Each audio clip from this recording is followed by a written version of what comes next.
Once, in a city where everyone was chasing a dream they couldn't catch, lived a man named Leo. Leon was a prisoner. Not behind iron bars, but behind the bars of his own impulses. Whenever he sat down to work, his mind dragged him to his phone. Whenever he tried to eat healthy, his mind screamed for sugar. Whenever he tried to sleep, his mind replayed every mistake he had made since he was 10 years old. Leon was a leaf in the wind. He had no control. He was 30 years old, but he felt like a child being led by a chaotic master.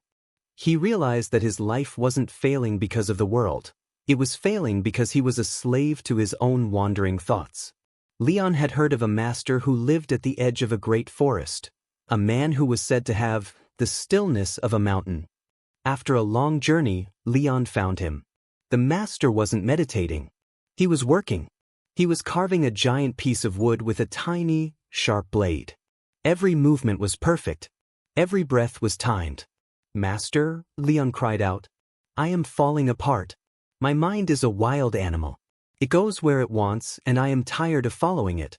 How do I discipline my life?" The master didn't look up. He pointed to a large, empty field behind his house. In the middle of the field stood a single, wild horse, black as night and powerful. "That horse is your mind," the master said. "Currently it is wild. You try to pull it, it kicks. You try to chase it, it runs. Your task is simple: lead that horse to the stable at the other end of the field. But you cannot use a rope. You cannot use a whip. You must lead it only with your presence." Leon laughed. "That's impossible." "Go," said the master. Leon spent the first hour running after the horse. He shouted. He got angry. He threw grass. The horse simply stayed 10 feet away, mocking him. Leo grew sweaty. His heart raced. His mind was winning. By the third hour, Leo was exhausted. He sat down in the dirt. He stopped shouting. He stopped trying.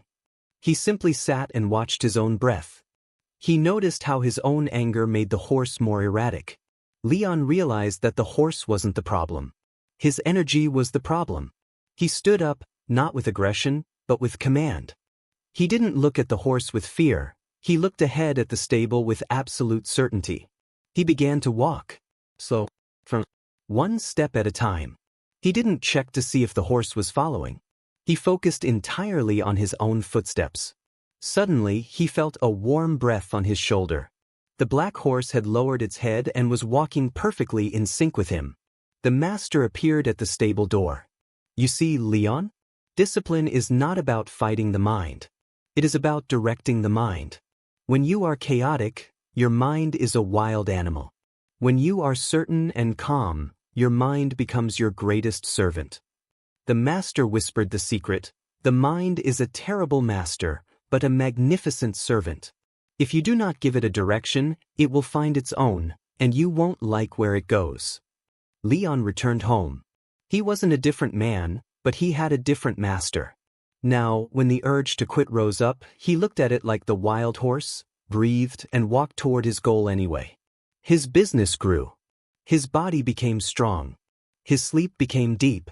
Because he finally understood, you don't find a better life. You discipline your way into one.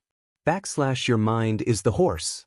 Are you the rider, or are you just being dragged through the dirt? If you're ready to take the reins today, type "I am the rider" in the comments.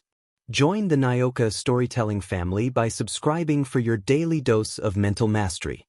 Until next time, stay disciplined and stay powerful.